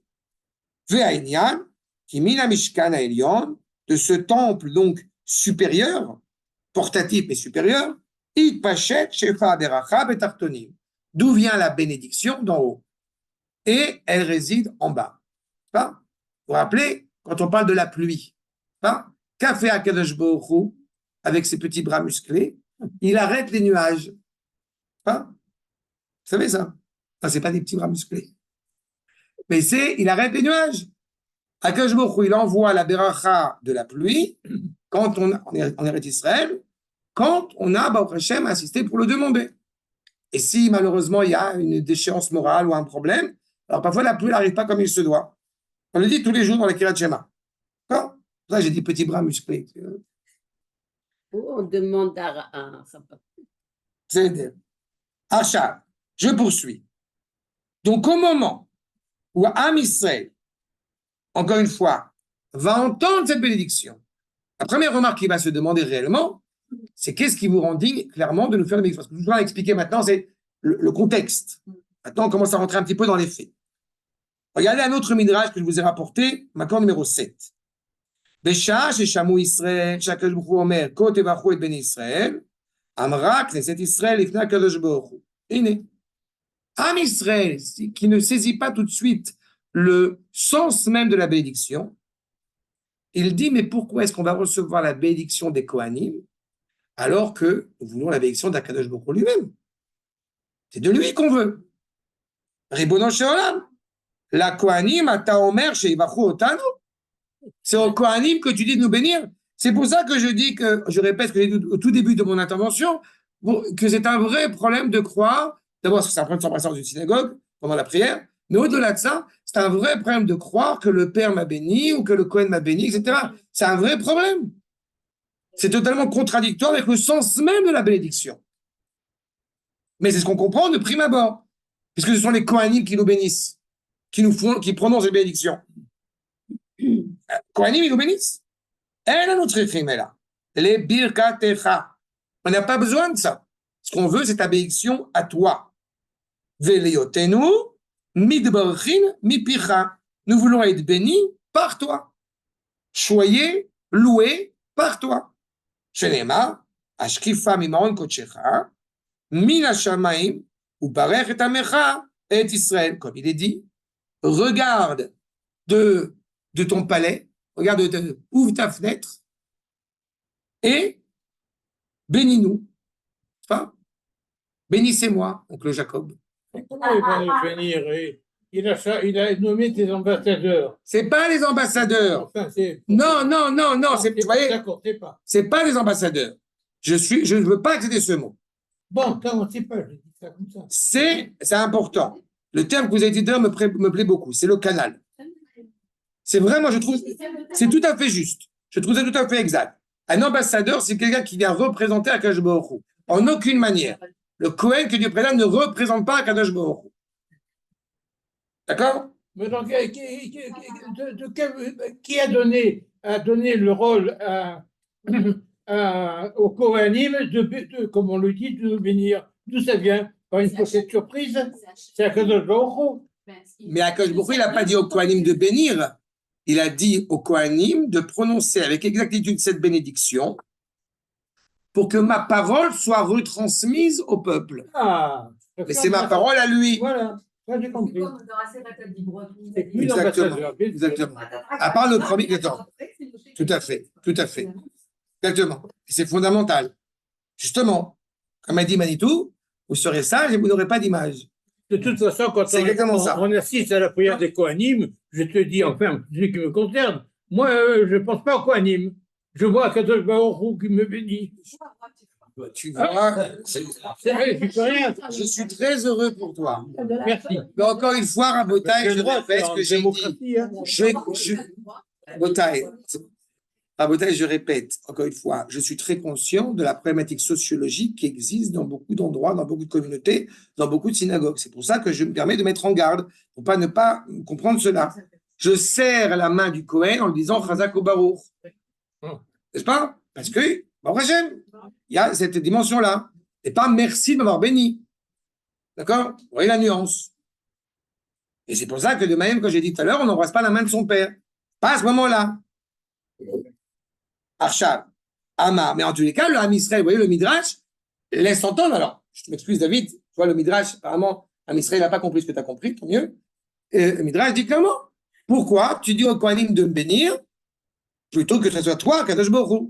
Donc, de prime abord, quand les Kohanim vont prononcer cette bénédiction, on comprend que ce sont les Kohanim qui nous bénissent. Leur dit à Kadosh Baruch Hu, Kadosh Baruch Hu répond, ok? On a un dialogue clair, Kadosh Baruch Hu me parle, je lui parle, tout va bien. Amar lem Kadosh Baruch Hu, afal pi she'amarti la Kohanim sheyivarchu etchem, malgré le fait que j'ai dit aux Kohanim, eh bien, de vous bénir, ani omed imachem umevarecha. Je me tiens derrière, c'est moi qui est avec vous et qui vous bénit. Sheneemar vesamu et shemi al beni Israël va'ani avarechem. Chacun a son rôle, puisque la Torah n'est plus aux cieux mais sur terre. Eh bien, il importe que la bénédiction, elle aussi, soit désormais sur terre. Donc, elle est faite par ceux qui ont un lien privilégié, si je puis dire, avec ce vertical, avec cette dimension céleste, n'est-ce pas, pour pouvoir justement l'exprimer en bas. Mais si c'était uniquement rattaché à une érudition quelconque, dans ce cas-là, pas tout Kohen serait habilité à bénir. Mais il fait la bénédiction parce que justement, il porte en lui ce patrimoine. N'est-ce pas? Donc on ne dit pas un Cohen, puis céleste, n'est-ce pas? Puis de science céleste, accepte ce modeste Streimel. Je le mettrai les samedis. Voilà. C'est le même, c'est toujours le même. C'est toujours Rabbi Jacob. Mais c'est honteux, j'ai honte. C'est honteux. Lui céleste. C'est honteux. Voilà, le Rashbam, le petit-fils de Rashi. Adkan, c'est clair tout ce contexte-là? Ok? Non, pas la feuille des grandeurs. C'est de Rabbi Jacob. Puits de science, luminaire céleste, accepte ce modeste Streimel. Ça suffit de Streimer.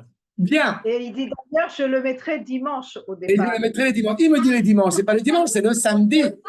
Cher Lévi, cher Kacher. Bon, allez, on est parti. Je le mettrai à Bref. Rabbi Jacob, il faut sortir. Oui. Voilà. Donc, on commence avec tout ce contexte-là pour arriver au sens même de la bénédiction. Après vous avoir montré qu'on a un rattachement, encore une fois, du haut vers le bas, et cette dimension, encore une fois, qui englobe tout, étudions la bénédiction en tant que telle, ce qu'elle nous dit. Je vous ai rapporté d'abord le Rashbam, Ko tevachu et Ben Israël, quel omar, Lo tevachu mi birkat pichem. Vous voyez à quel point c'est fondamental. C'est pas je te bénis, pour reprendre encore une fois la référence, c'est pas je te bénis, David, c'est pas que le Seigneur soit avec toi, dit Mohamed Rabbi Sliman. Non, c'est, tu es extrêmement précis dans ce que tu dis. Lo tevachu mi birkat pichem. Ke Adam, chez Omer, tevoat, les roches plonies, comme si justement on faisait une bénédiction, encore une fois, que tu aies une récolte abondante, etc. Vekar, et là, et titpalelu, chez Avrochem Ani. Vous allez prier vers moi que je puisse clairement, vous faire ces bénédictions qui parlent à Kadosh Baruch Hu. Je répète, comme il est inscrit, Yivarecha Hashem, Va'anishma kolchem. Vous allez prononcer cette bénédiction. Akadosh Baruch Hu va entendre cette parole, et ainsi, Kacher Tomru Va'archem l'Israël, c'est moi qui vais m'occuper de leur apporter cette bénédiction.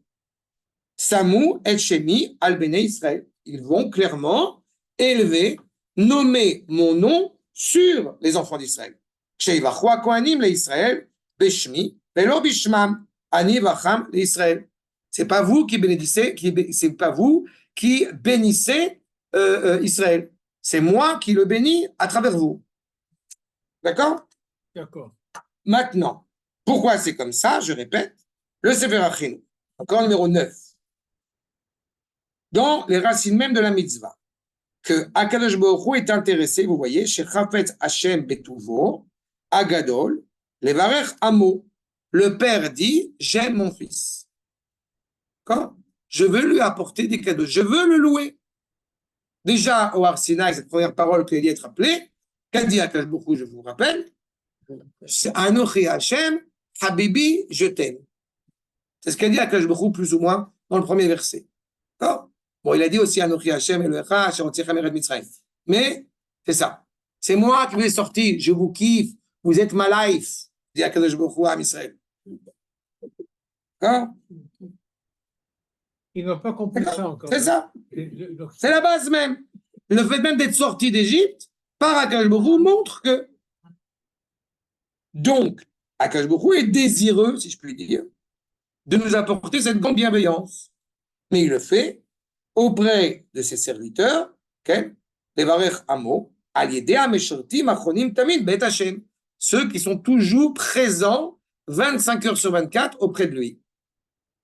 Vekol Marshavtam, Dveka Be'avodato, toute leur pensée n'a de sens que pour eux, que pour le servir. Vous savez qu'il y a une tradition qui est surtout pratiquée par les grands Talmidei Chachamim, ce qu'on appelle Tikkun Chatzot, Tikkun Rachel, Tikkun Léa. C'est-à-dire qu'on regrette le manque du Beth Amikdash. Il y a une histoire bien connue, je ne l'ai pas encore citée dans le vite. Quand le Rav Kook, il fait Tikkun Chatzot, Tikkun Rachel, Tikkun Léa, et il pleure, mais il pleure.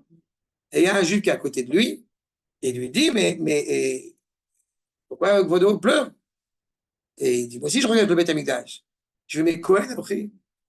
Le Rav Kook, il était Cohen. Il a un regret très amer et très douloureux de ne pas pouvoir servir à Kodesh Baruch Hu. Tout cela, encore une fois, par amour pour le peuple juif. Okay.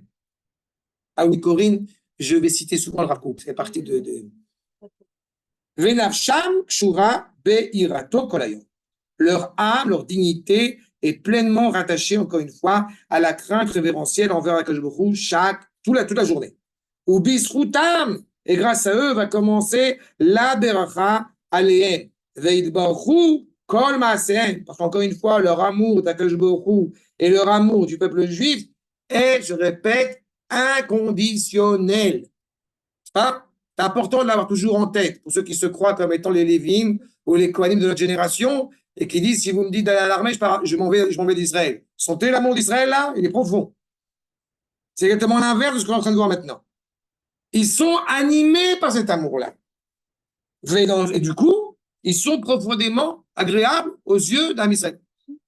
Quand tu dis amour inconditionnel, je ne suis pas tellement sûre que je me dis qu'Hachem, lui, ce qu'il veut de nous, il nous aime pour qu'on révèle son nom sur terre. Donc, ce n'est pas inconditionnel. Si. C'est ça qu'on... Non, je suis très heureux que tu aies dit ça.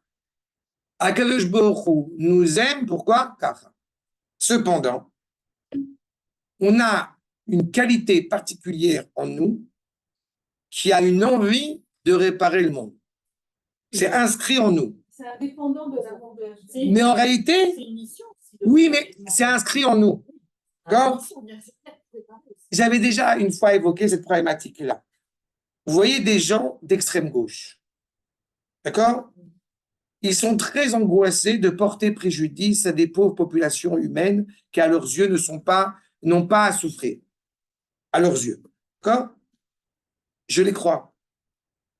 Ils se plantent totalement, mais je les crois. Un juif qui n'a pas la Torah se révèle avec une bienveillance qui s'avère bien évidemment profondément maladroite. On est prêt à se suicider juste pour sauver le monde.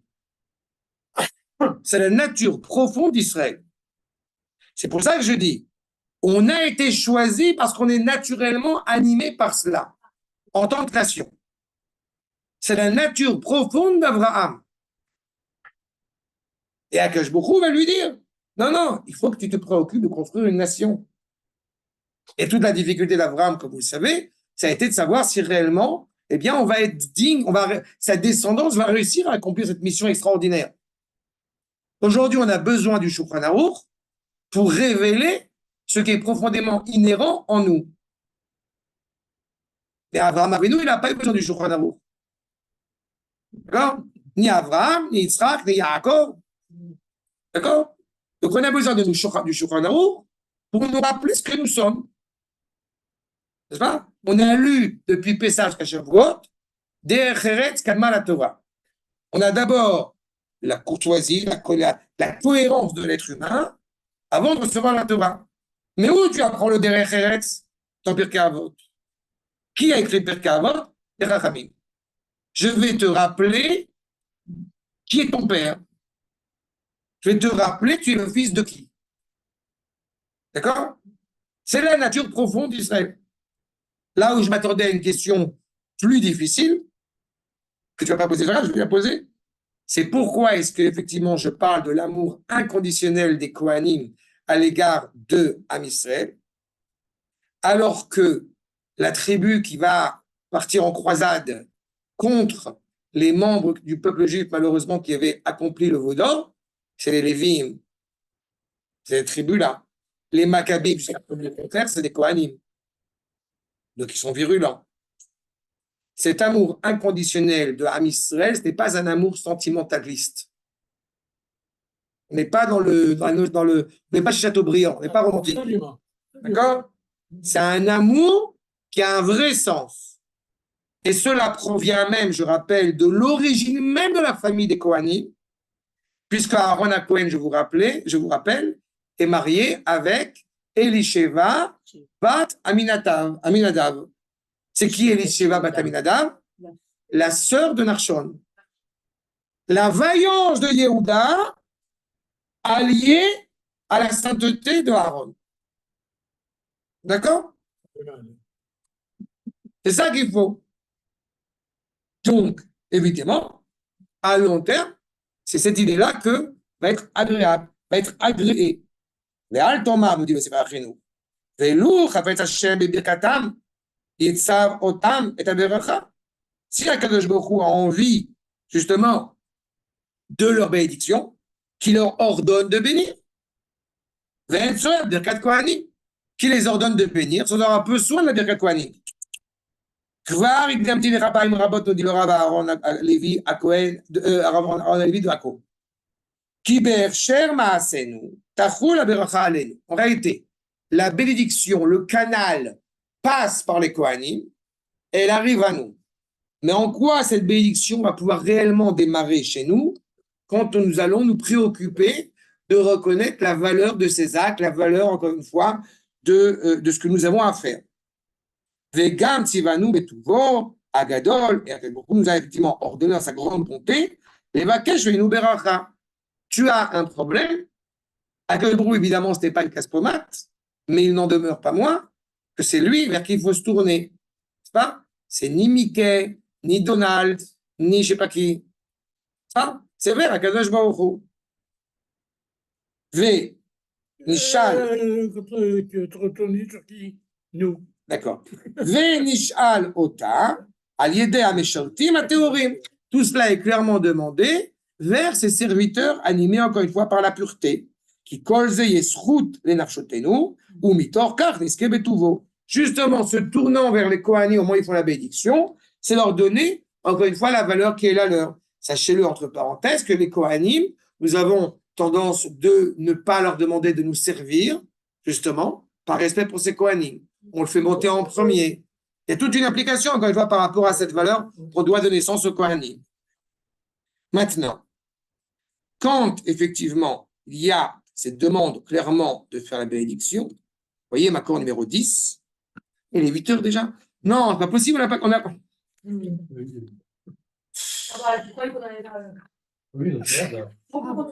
Je pensais même qu'on allait faire ça et le rafou.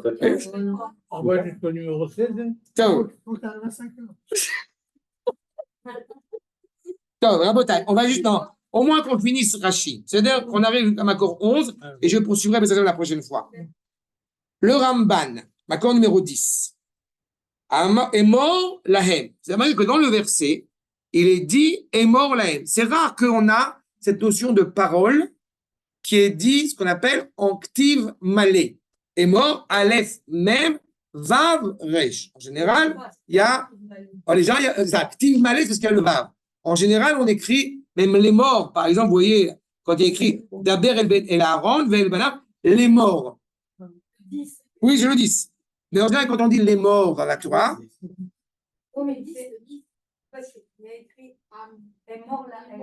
Tu vois, est mort la haine. Oui, je vais voir la oui. j'arrive à ça. C'est ce qu'il explique le balai, c'est parce qu'il y a un vav. Et que normalement, on l'écrit ça en vav. Tu as des mots dans la Torah qui sont écrits, je vous explique. Il y a des mots dans la Torah qui sont écrits dans ce qu'on appelle ktiv chaser, c'est-à-dire qu'ils ne sont pas écrits complètement. Le mot toldot, par exemple, il n'est écrit dans tout le Tanakh, taf, vav, lamed, dalet, vav, taf, et il n'est écrit dans tout le Tanakh sous cette formulation-là que 2 fois. D'accord? Le mot est mort, ou les morts, de manière générale, c'est aleph, même, il n'y a pas de nekuda dans la Torah, mais il y a un petit point au-dessus du même, qui fait que ça se prononce O, resh. Oui. D'accord? Et on prononce ça est mort. Sauf que là, il y a écrit est mort, justement, est mort la hem, qui est souligné dans la source numéro 1 que vous avez souligné, est mort avec un vav, c'est-à-dire qu'il y a une importance à l'écrire de manière complète. Pourquoi? Je vous explique le Ramban. Est mort, macron numéro 10, est mort la hem, malé vav, non, essai, malé vav, al-shem, shesh, brachot, shem birkat, kohanim. Quand vous avez 6 bénédictions dans la bénédiction des kohanim, donc le mot est mort est dit de manière complète. Vav, c'est chef. Ah oui, pardon. Vav, pardon, excusez-moi. Vav, gematria 6. D'accord? Ce que je vous ai déjà dit, ça, c'est pour ça que je sais que c'est clair pour vous. Non, mais c'est pas évident. Excusez-moi. C'est clair ce que je dis? Ça y est, l'explication, D'accord? c'est mieux.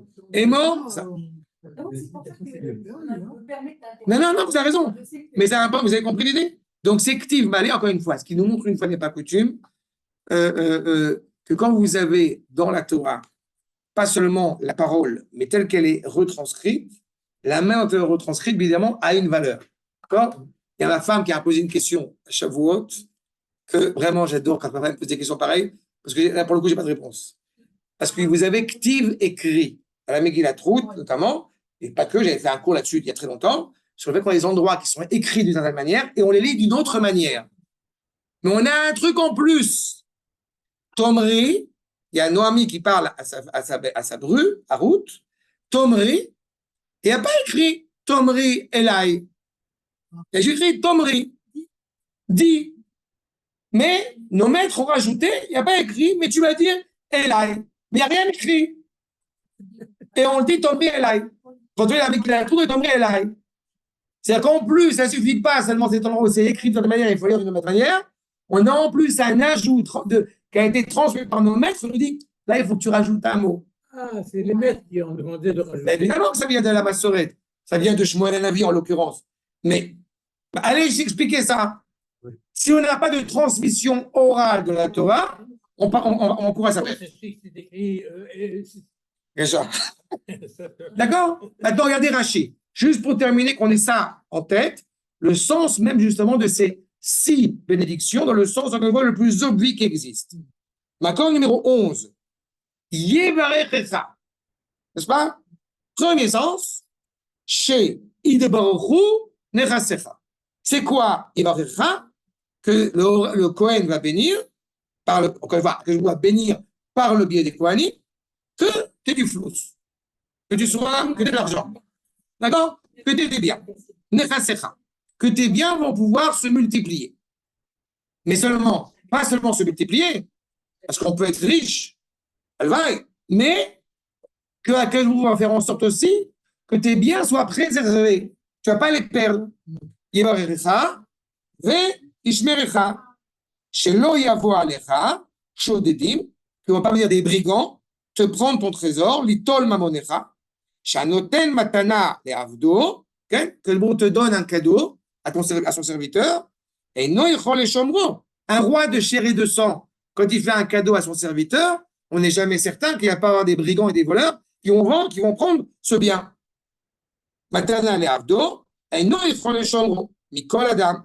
Et kevan shebaim listim, alav, venotlim ota, comme viennent des voleurs et viennent lui prendre encore une fois son trésor, alors encore une fois, on perd ce plaisir.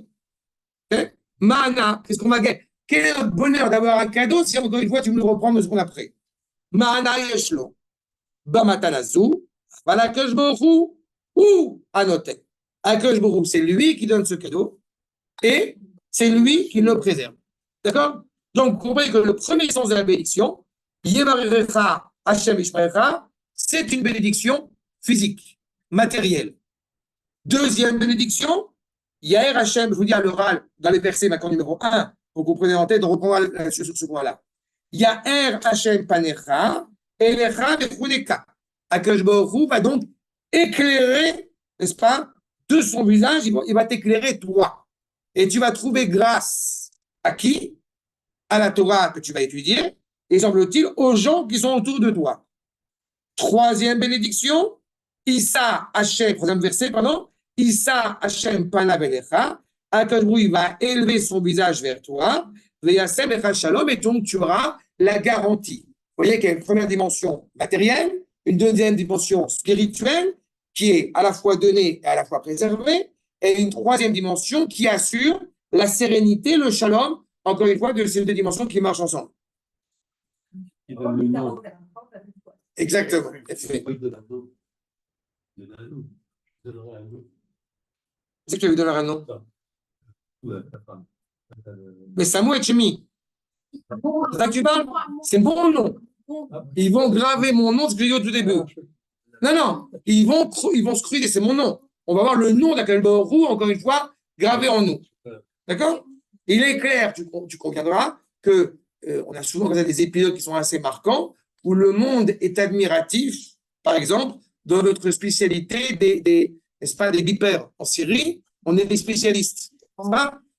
Parfois, c'est arrivé, par exemple, qu'il y avait un ingénieur, chez Marché Mauvais Info, il n'a pas payé sa note de téléphone, bon, la tête lui a explosé. C'est dommage. Pourtant, on a des radios téléphoniques qui sont absolument extraordinaires. Là, le monde nous admire aussi pour ça. Et aussi pour des avancées spectaculaires en bioéthique, en morale, etc. D'accord? La liste est longue. C'est Bon, quand je dis, j'ai l'impression que moi, je n'ai été nul. Donc, non. Pas dans votre sens. Mais ça donnait à lui. Et ça, Hachem. Pana, oui, c'est son visage. Et Il y a Sem, il va déposer. Hachem, Sem, la cime. La cime. D'accord? C'est clair? Donc, nous poursuivons la semaine prochaine.